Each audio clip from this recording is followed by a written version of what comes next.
Кому и на каких условиях предоставляется компенсация расходов на оплату стоимости проезда к месту отдыха? Согласно действующего законодательства, компенсация расходов на оплату стоимости проезда к месту отдыха на территории Российской Федерации и обратно предоставляется неработающим пенсионерам, являющимся получателями страховой пенсии по старости и по инвалидности, постоянно проживающим в районах Крайнего Севера и приравненных к ним местностях. Компенсация производится один раз в 2 года. У многих пенсионеров возникает вопрос, как рассчитывается этот период. Двухгодичный период исчисляется в календарном порядке, начиная с 1 января года, в котором пенсионер обратился за компенсацией, и заканчивая 31 декабря следующего за ним года. Например, пенсионер подал заявление в августе 2018 года. Двухгодичный период будет исчисляться с 1 января 2018 года по 31 декабря 2019 года. В следующий раз за компенсацией пенсионер может обратиться в 2020 году в любое время, начиная с 1 января.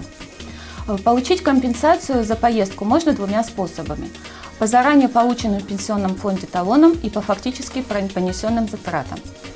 Чтобы получить талон, пенсионеру необходимо обратиться в пенсионный фонд с заявлением не позднее, чем за 10 дней до приобретения билетов и предоставить документ, подтверждающий его предстоящее пребывание в выбранном месте отдыха. Это может быть путевка или курсовка в санаторий, пансионат или дом отдыха.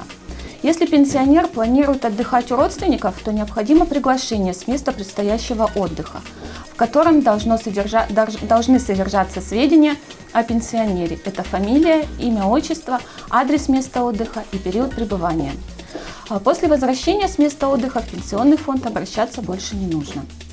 Также пенсионер может компенсировать расходы на билеты после поездки. В этом случае необходимо подать заявление с приложением оригиналов проездных документов.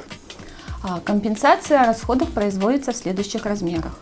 Железнодорожным транспортом в плацкартном вагоне пассажирского поезда, воздушным транспортом в салоне экономического класса, автомобильным транспортом в автобусах по маршрутам регулярных перевозок. В случае, если пенсионер осуществил поездку более высокой категории стоимости, например, в купейном вагоне или скором или фирменном поезде, в салоне бизнес-класса самолета, ему необходимо предоставить справку о стоимости проезда по данному маршруту в пределах, установленных законодательством. В стоимость проезда, подлежащая возмещению, не включаются расходы за услуги, оказываемые при предварительном бронировании, оформлении, переоформлении, возврате билетов, сервисные сборы за предоставление постельных принадлежностей, а также расходы на получение справок. Сейчас очень многие приобретают билеты через интернет. Хочется обратить внимание на некоторые моменты. Во-первых, проездные документы должны быть оформлены в соответствии с требованиями законодательства, быть на русском языке и содержать все необходимые реквизиты. Во-вторых, оплата билетов должна быть произведена с карты самого пенсионера.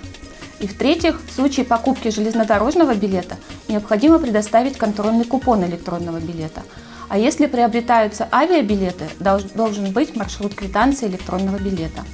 Заявление о компенсации расходов пенсионера может быть подано через личный кабинет на сайте пенсионного фонда, можно обратиться непосредственно в пенсионный фонд по месту жительства, либо в многофункциональный центр.